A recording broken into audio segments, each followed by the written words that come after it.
Welcome to the Nerd Journey Podcast. Our goal is to help you, the technology professional, accelerate your career progression, increase your job satisfaction, and be more effective in your existing role. We want to bring listeners like you the career advice we wish we'd been given earlier in our careers. I'm John White, at VJourneyman on Twitter, sharing co-host duties with Nick Cordy at NetworkNerd_. We're two former IT operations guys who have moved on to pre-sales roles with technology vendors. We have our opinions, but we also like to highlight the journeys of others and see what we can learn from them. We'd also like to ask for your feedback to make this a conversation, not a one-way broadcast. Email us at nerdjourneypodcast@gmail.com or DM us at nerdjourney on Twitter. So come join us on our nerd journey. Let's take a trip. Episode 349. How curious do you think you are at work? Take a second, pause this episode, and rate yourself. Because after hearing the story of our guest this week, you're going to need to dial that curiosity up a notch or two. Milin Desai is the CEO of Sentry, and one of the keys to his success from the very beginning of his career was allowing the scope of his curiosity to expand over time.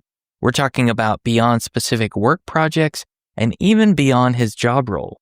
Even if he didn't realize it at the time, what Milin was doing was developing and maintaining relevance through his curiosity. In part one of our discussion with Milin, you'll hear about his decision to pursue computer science and computer engineering from an early age, and that transition from QA tester to developer, all the way to technical marketing engineer. You'll hear about Milin's cousin Rajiv and how he uncovered a unique trait that Milin has to understand technology and business value. Milin will share his take on the mentorship relationship and how we can think of it as a stream of active conversations.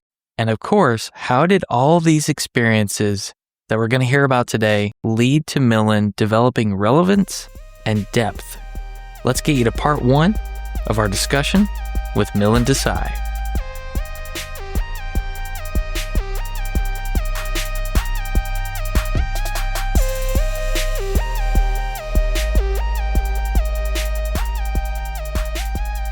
Milin Desai, welcome to the Nerd Journey Podcast. It's great to be here. Can you tell us a little bit about who you are and what it is that you do today professionally?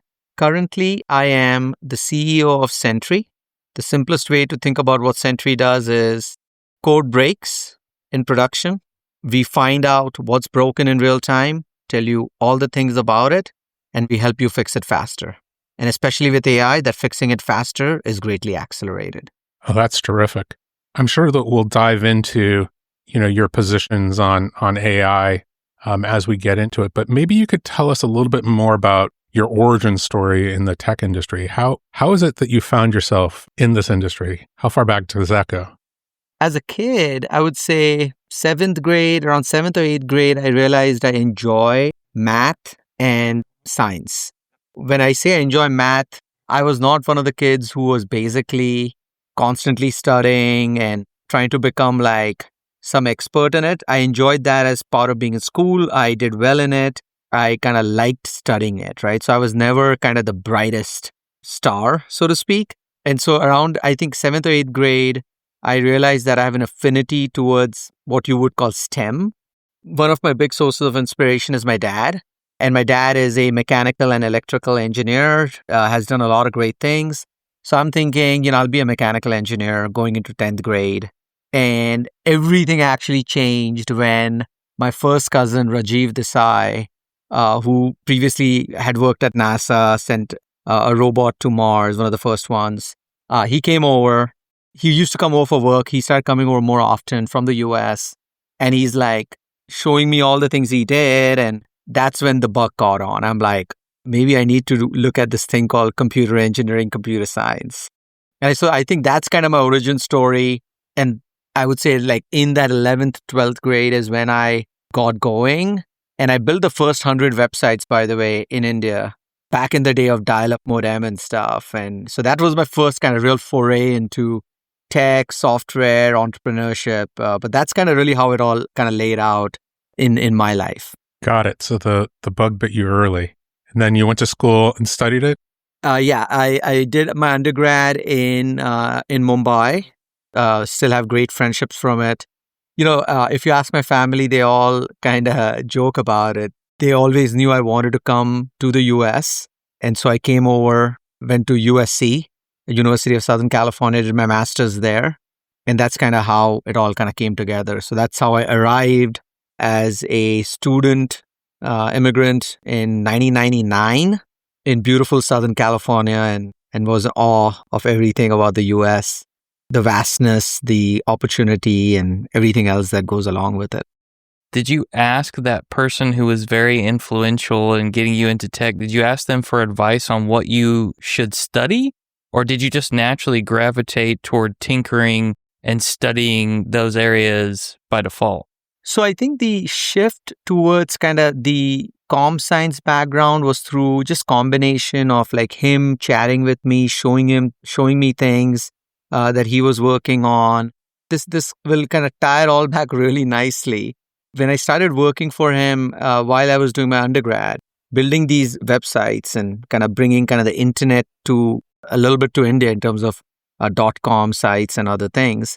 What was interesting was not only the building part of it, which is kind of cool, but I was doing the selling part of it. Going and pitching what we are going to offer and the price and collecting that check and the entire business side of it. And so I would tell you that not only did he influence me and kind of figuring out, hey, this is kind of where the opportunity is, and inspire me because he's an inspiration for what he's achieved, Lifetime Achievement Award from NASA and everything else. But he also went on to tell me that I have a unique trait where I can talk business, tech, selling, and I know the technology part, and I can bridge the two worlds. And so he was one of the early people to recommend that in the long run, I may want to think about the business side or kind of the entrepreneurship side of things when it comes to tech, not just the programming or the system side of things. And he, in fact, felt my combo made me more relevant and successful in that lane versus just staying a programmer. Those are a couple of cues that he gave me early on, besides inspiring me to do the work. Well, you're talking to a couple of sales engineering guys, so I think that we're naturally going to agree that the collision of business value as well as technology value is critically important, and it's a valuable combination. I noticed that you started with Veritas almost directly out of school. Is that accurate? Yes. So you got your master's and then went to work for Veritas. Was that kind of a hybrid role the way that you were talking about, or was it a pure software engineering role? It was a pure software engineering role, entry-level software engineer. When you do your master's or you're doing any kind of advanced degree, you also have the opportunity to do internships. Again, I want to kind of stress on like how the world kind of operates. One of my family friends was at Veritas and, kind of introduced me to the hiring manager to get me the internship. And so it was a QA internship where I was in quality assurance dealing with this concept called volume management. Software storage was just emerging. You create volumes, blocks of disks that become volumes that you can use. And so I was QAing that as an intern. And then, of course, they extended, due to my work, a full-time offer when I graduated. But the break I received was through that first internship opportunity. The first break is always hard, by the way, to get. I see it even to this day with folks coming out of school. Not everyone kind of lands in the perfect opportunity right away, and the dots need to be connected. And I've been fortunate enough to have people open doors and open opportunities. So yeah, it was my internship which eventually led to this role. The funny story, and so that you understand, because it's very easy to reflect where I am right now and say, this guy must have had everything. On-campus interviews, when you graduate and all these schools come in, I couldn't crack one open for the longest time. My friends were, doing well. A couple of them got 3-4 offers, and I had my Veritas offer. I got one more other offer from a startup, but I remember being rejected a lot. My mind was already made up on Veritas, but I was going for these interviews and I struggled. Just want to kind of state that interviewing is not easy. I was blessed to have a couple of offers, but compared to a lot of my friends who were going to school, who were able to crack these open and write code live and all that fun stuff. I was struggling, and I'm glad I got my first break and I was able to make it. It all sounds very easy now, but back in the day, it was hard. Timing wise, just to give you context again, this was right after that 9/11 happened and the market really crashed. Even timing wise, the difference between graduating with your master's degree a year and a half versus 2 years, that 6 months made all the difference. A little luck, a little timing, and a lot of support. Two-part question here, Milin. Did the degree program that you pursued to get your master's focus on preparing you for interviews? And also, I want to know if you saw those interviews as similar to doing a pitch to someone, getting them to say, hey, I want a website for my product or service. So the answer to the first one is not exactly. Like, the school doesn't prepare you for necessarily that conversation around the role, because they're teaching you concepts, deep system concepts, which all make sense. Depending on the organization, the interviews get situational and things. So you definitely use those concepts, but you're never in that setup till you go through that process. And I think interviewing is a little bit of an art form. Some folks are really good at it. Some folks even study it, and there is some element of that. But I think the school prepares you with fundamentals, doesn't necessarily prepare you for that interview per se, and you have to kind of connect the dots and do all of that. But you can prepare for it. Some people are just naturally good at it, and some people like me just suck at it, right? Just being transparent. But the other part of this, which is the selling, is easy. What I mean by that is because you're telling a story, you're finding a problem statement, you're bringing value. You're not trying to solve an algorithm as much as you're trying to figure out they have a pain point, and you can bring in and solve that pain point in a variety of ways. It's the same thing, but it's more of a solving together, storytelling without getting into the nth level of detail. Whereas a technical interview is all about walk me through the end steps. And if you screw up in step 4 or 5, things can get really south. It's also a difference between a conversation versus like almost like an interrogation. It's, you get my point. It's not exactly that, but you're sweating and, that experience. So it is a little bit different in that regard. But I would say engineering interviews are very hard. To this day, they continue to be hard compared to, say, a business conversation or business interviews. Because those are more conversations, humans talking, connecting, building a form of rapport, which then, lets you see different sides of the person that you're talking to.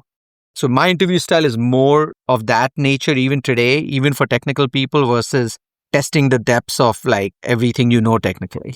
It's such an interesting observation that there's a technical interview style, kind of the LEET code style, I'll shorthand it as, where everybody agrees that it's not great, but nobody's come up with something better yet, especially for shorter time frames and high volumes of people that all have similar skills that all need to be evaluated against each other. It's a very, very difficult thing to crack, unless maybe, I don't know, you tell me, does it help if somebody has a portfolio of code that they can show that is directly applicable to the team that they're about to join? I think your observation is correct. How do you quickly assess in a short period of time to figure out if it's a fit, right? It's a combination of certain skills, talking about the experiences, and it's a trifecta of things as they come along. But early on, if that's your first thing, your first job or your first interview, really that's kind of the benchmark, right? Which is, can you solve some basic elements? And then layered in on top of that is you've helped with open source projects. You've done some additional work and you can contextualize it. You can talk about it. But to get in, there has to be a common baseline, a language, a form. That's why I'm not being harsh or critical about the fact that those things exist. Even when I was there, I was just not good at it. You have to accept that fact. And then if you're not good at it, and for people like me, then you have to work through it, unfortunately, for me. But yeah, I agree. I think there is no shortcut in that. There is no element of like automatically getting there. I think the other proof points that you talk about, which is in the later stages, what I would tell you is, what is most attractive is people who have been from what I call 0 to 1 project, where they start something and they're there through the end. End is not shipping actually, Shipping is just an intermediate point. End is adoption and the scaling and all of those elements. And to be through that journey 1, 2, 3 times is interesting to almost every organization out there. Because through that, you learn a sense of people, ownership, outcomes. To answer your question, I think early on, the baseline is more of what you said, lead code or some kind of entry test, as you would call it. But as you look for people with more experience, the conversation quickly shifts to tell me what you did when this project happened, which you've written down. And can you walk me through how you solved X or Y or Z? So then your portfolio, like you said, becomes very interesting. Then that becomes the way you get that opportunity. Oh, that's an interesting expansion on the definition of portfolio, not just a portfolio of code, but a portfolio of projects that you've worked on that have, like you said, gone from 0 to 1, scaled. When I was at Google, one of the things they told us was, every 10x, you have to re-architect the product probably because it was designed for, 1/10 the volume. So thank you for that mental expansion of portfolio. Maybe I could shift to asking you a little bit more about your time at Veritas. I think at the time it was focused on that software-defined storage that was just kind of coming around. There's the data protection aspect of it. How did this kind of foundational experience shape the rest of your career when it came to, using tools, doing the job, the day-to-day, well, I hesitate to say grind, but I'll say grind. It was a great time back in 99. You get your first job, you're making money, and it's amazing, number one. So I have very fond memories of that time period. I would say the one common paradigm you will hear me talk about throughout our conversation is people. And I have been extremely fortunate to have had folks take interest in me as a person or person on the team, as an individual, in all aspects of it. So I would tell you my Sentry experience, I think, was blessed by the fact that I got to work with amazing people, number one. But number two, I found early mentors in that, software volume management side of the house. He's still a very dear friend, Mark Niedermeyer. And, he kind of took me under his wings and explained stuff and was just there. And he didn't need to do that, right? If you find someone like that, please, when somebody offers you time and his experience takes the time to go that extra mile, you make sure you better jump on and do what's needed. That was a friendship and mentorship, I would say, on a regular basis that really helped shape my system thinking. Not the day-to-day coding, it was just the way we would talk about systems and concepts. And it really kind of expanded my mind. Oh, we're doing this, but this is how it connects. And then he was a senior leader at the company. And so he would know other projects and he would talk about these other projects. And my mind is literally oh, wow, this could connect with this and da-da-da-da-da. And, the discussions are not always about this piece of code as much as how does this work with this part of the system, or have you thought about this? And then other parts of the company are working on these other things. I think it's super, super important, curiosity. And curiosity about what you own, but also what people around you own, and then kind of continuing to expanding that circular element around it, like concentric circles, and you go one circle at a time. I think that is the single biggest thing I would tell you was super helpful early on, beyond kind of being able to find this great set of mentors, because there were others who kind of also helped. I would kind of always tell people be curious. And the second thing I'm going to say is something Barack Obama said is early on in your life, there's a conversation, there's a meeting, and there's a set of problems. Raise your hand. Just raise your hand. I got it. I want to be part of it. Do that extra thing. I'm not saying, drown yourself in work alone, but there is something to be said about stepping in. And so I think those were the two kind of qualities I would say that helped me. The curiosity piece and the raising my hand, and then an effective set of mentors. I'll tell you a story which was super important just to give you context. I finished my year. I get a great review. As I said, that was a tough time, 9/11 and other things that came along. I had my manager walk into the office and tell me, you're doing well, but you need to find a different role. Think of it like I'm a young guy. I just got a great review, everything, and 3-4 months later, this comes along.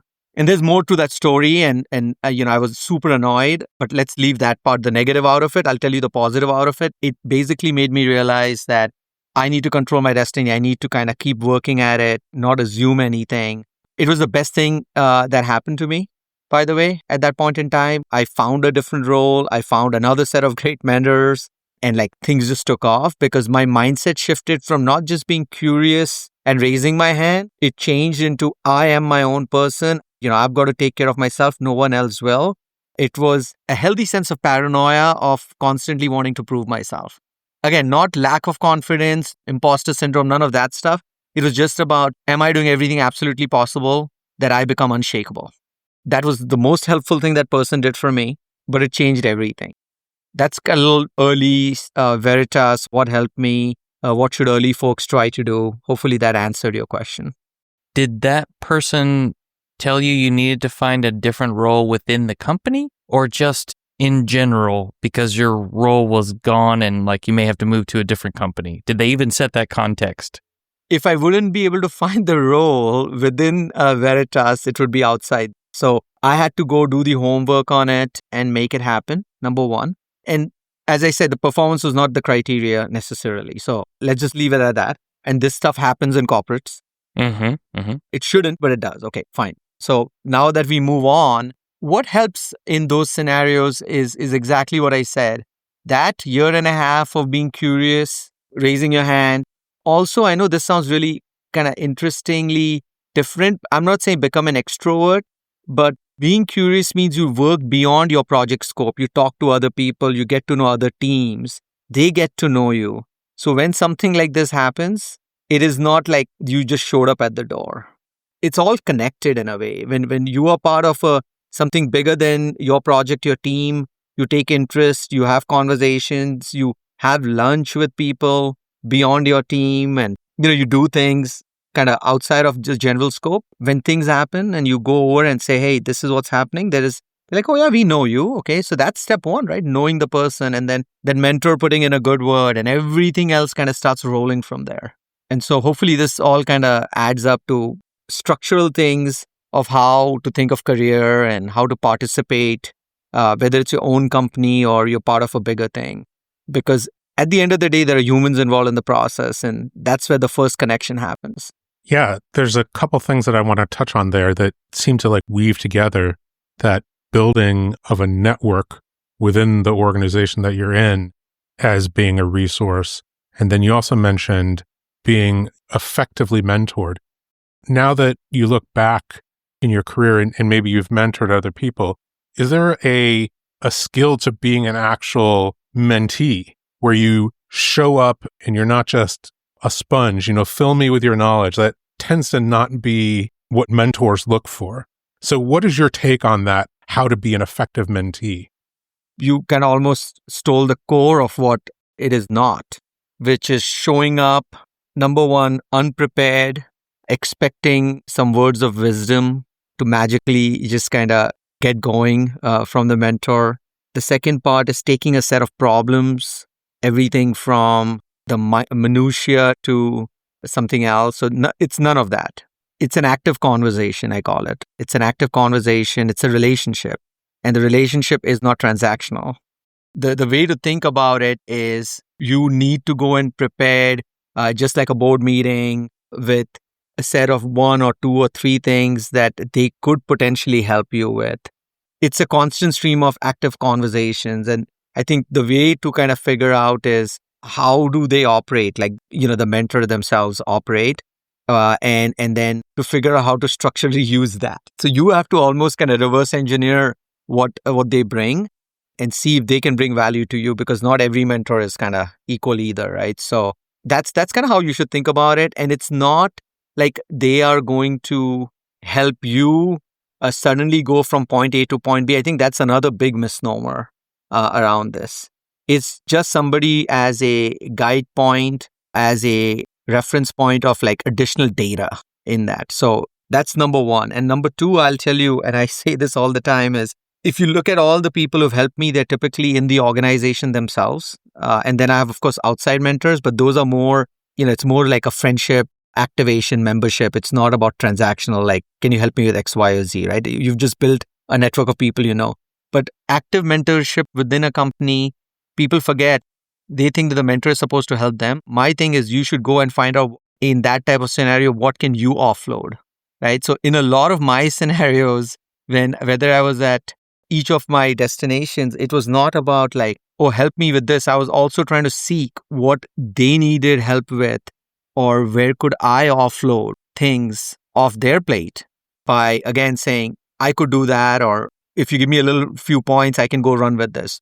It became a mutually beneficial thing where they were being successful as well in spending time with someone like me. So again, it's various phases, but I always tell people there is no professional mentor. Yeah, there are professional coaches. That's different. When you talk about like active mentorship from a career or a scenario standpoint, it's not some external person. It's an ongoing, somebody in the business with you, and it's an active conversation. And then through that, you're building a relationship where, again, they benefit from it too.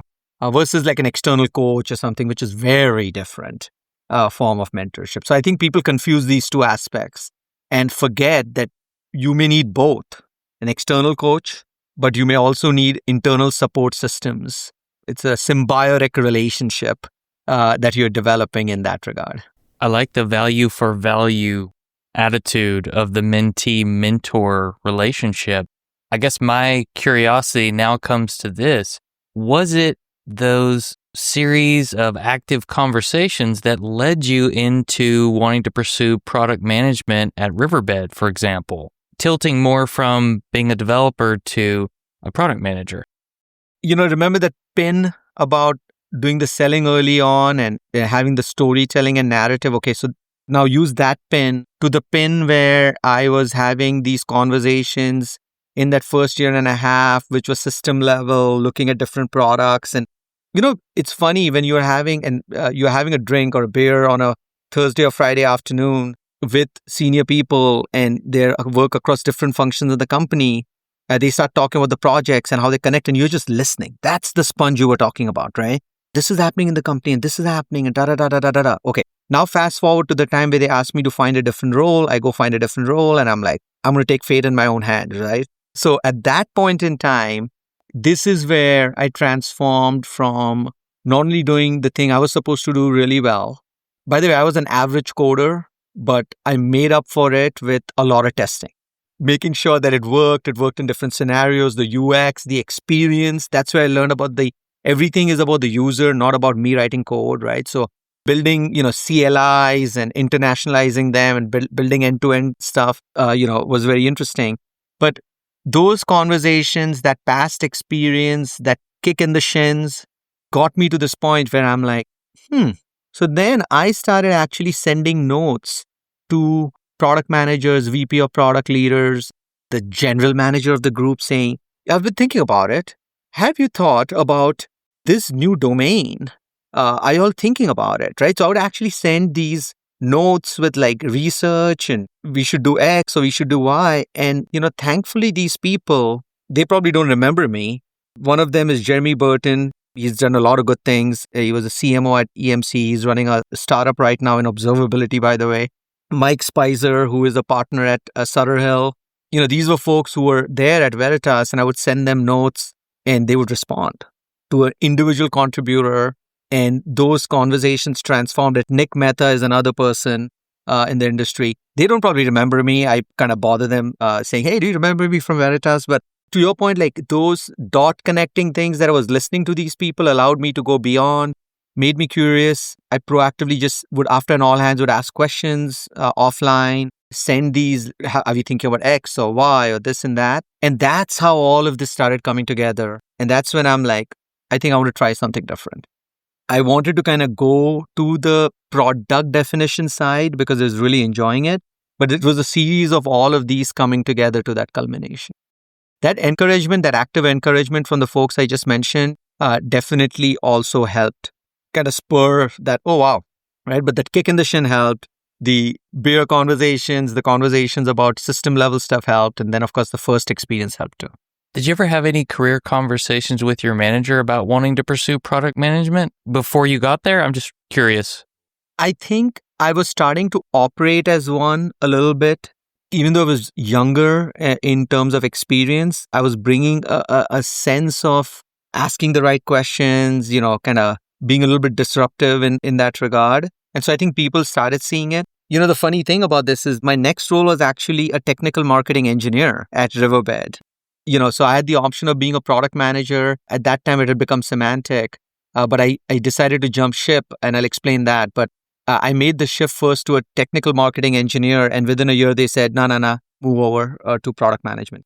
That's a story in itself, Riverbed, and how that transition happened. But I think people kind of realized like my aptitude, the way I was spending time, the contributions I was bringing, I would be good at this.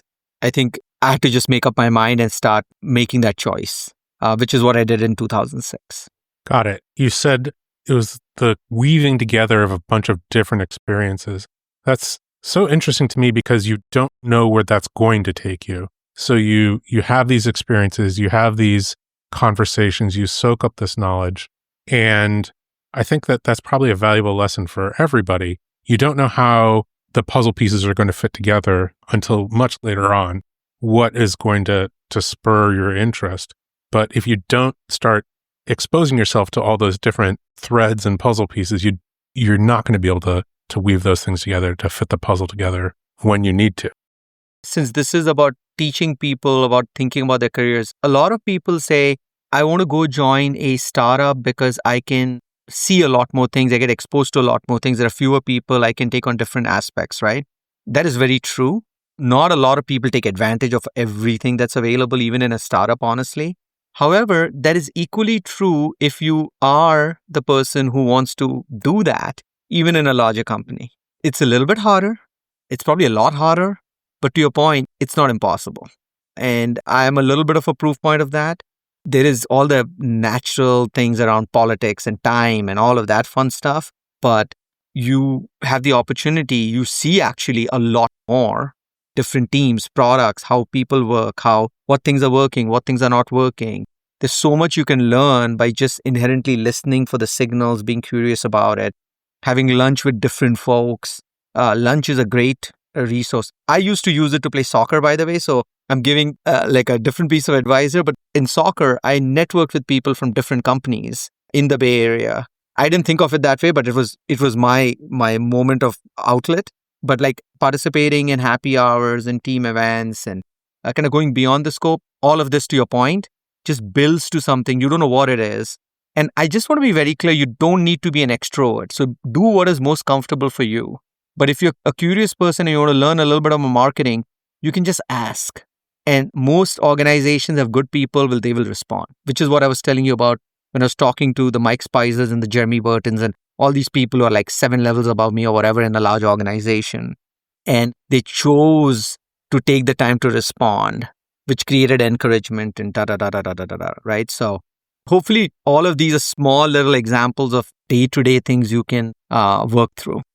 This is all great examples of that initial step in managing one's own career, I think, going from 0 to 1 in career management. So, really appreciate that.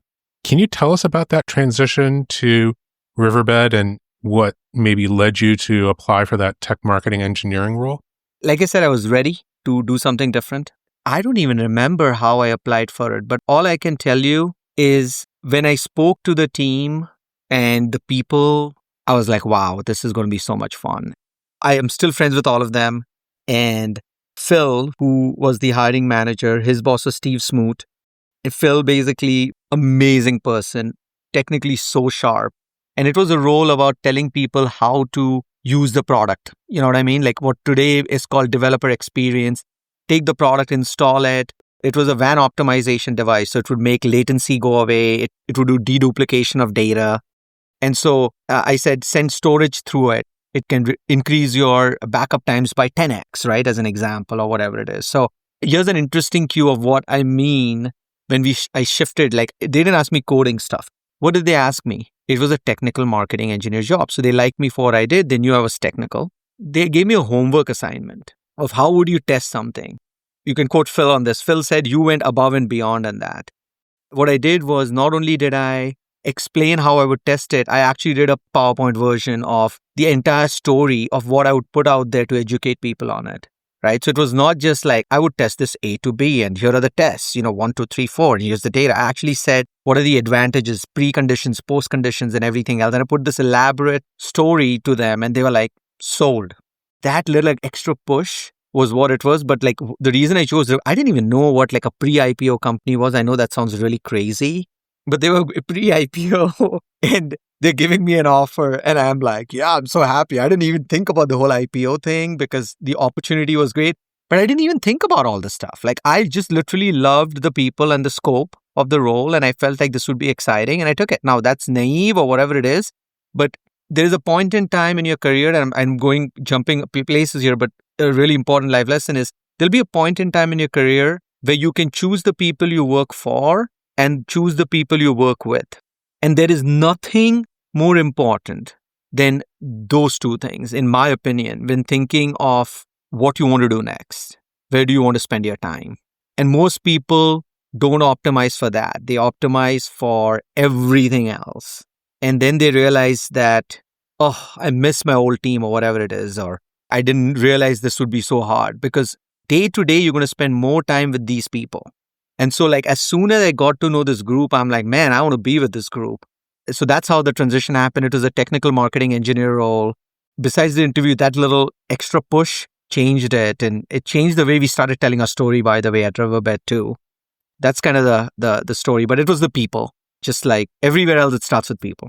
One of the interesting things about that tech marketing engineer or DevRel or whatever you want to call it in different organizations, and it has some of this in common with product management too, is part of the job is to be what I like to call nerd famous.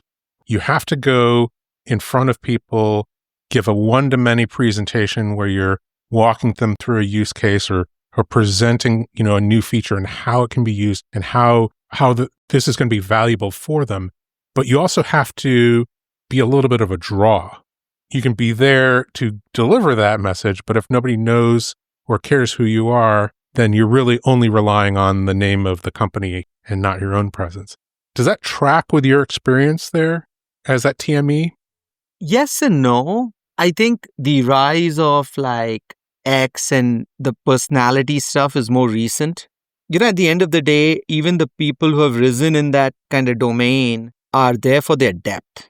That I think should not be lost. There have been a lot of people who have come and gone, if you notice, in that kind of what people call DevRel, whatever it is.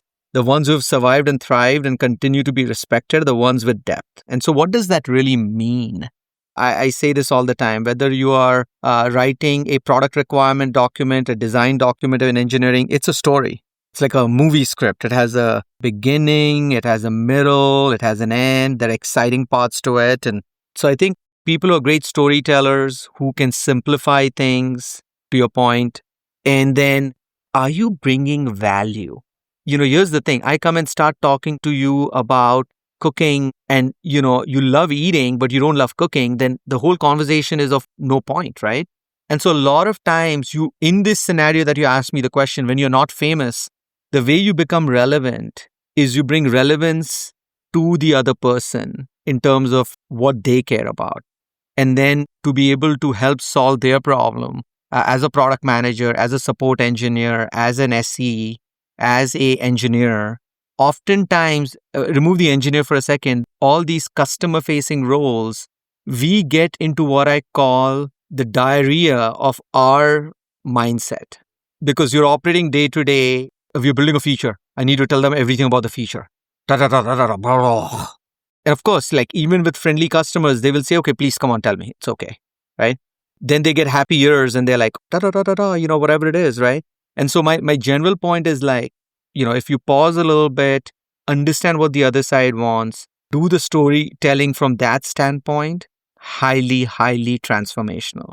Second thing, you keep your word, you build your brand.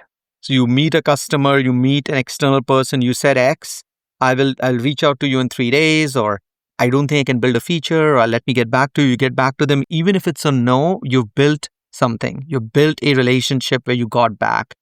You promise something, we'll deliver something, you deliver it. So the personality aspect of it is necessary to get opportunities sometimes, I would say, the best opportunities. But when you are in that role, I remember I started posting on a bulletin board these riverbed breakdowns of how we help NetApp, SnapMirror, and all of that other stuff.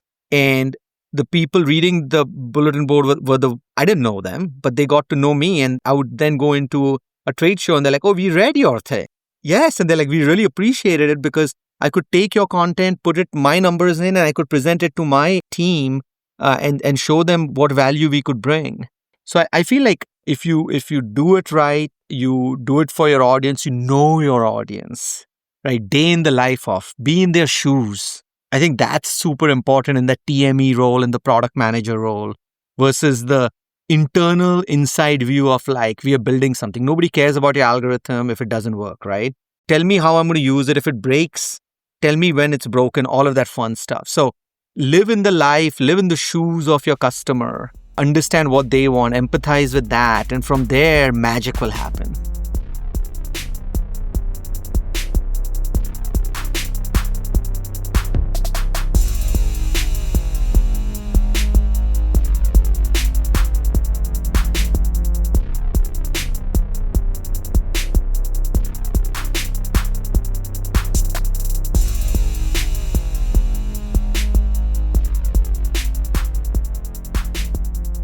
I'm afraid we'll have to cut it right there this week.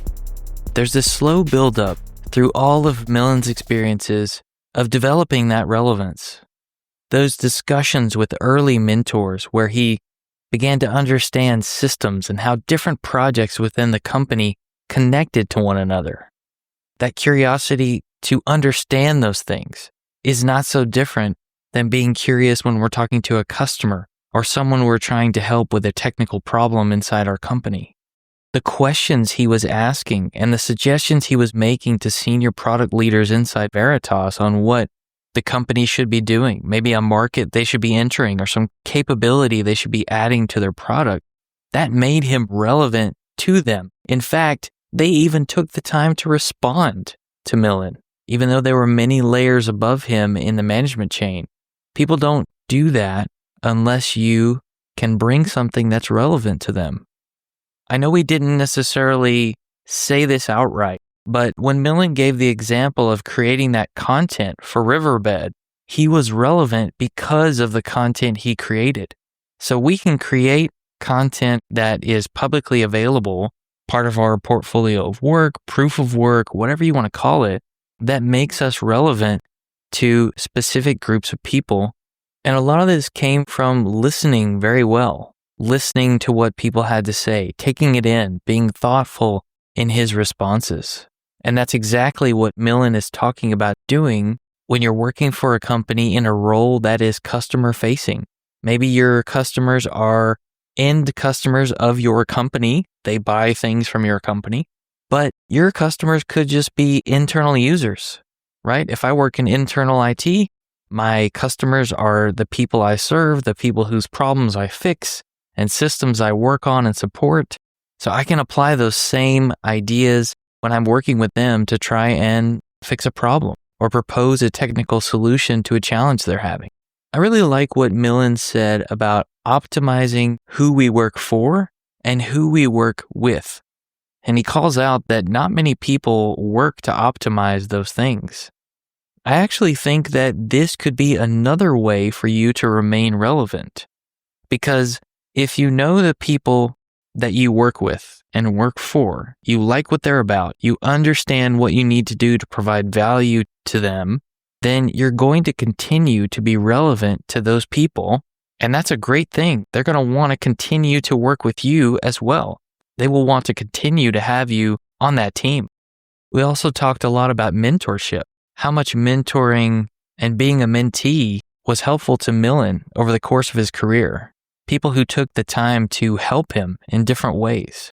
I liked what he said about reverse engineering the way your mentor operates. Figure out their operating model and how can you fit within that to get something helpful out of it. But also look at it from the other direction. How can you help that mentor? Is there something that you can do for them that maybe they don't even expect when they start mentoring you? It might just turn somebody's head and, as Milin said, present you with a new opportunity down the road. We have a lot of great conversations from the back catalog of our episodes about mentoring, so you can certainly go and look at the mentoring tag on our website. But I would point you to 2 specific episodes that I consider to be the mentoring masterclass. And those are episodes 288 and 289 with Dale McKay. I'm a little bit biased because, well, he's my mentor. I hope you enjoyed part 1 of the discussion. Join us for part 2 next week as we talk about the importance of context in communication. Farewell, listeners. Tune in next time as the journey continues. I'm John White at BJourneyman, for Nick Cordy at NetworkNerd_, signing off. Adios.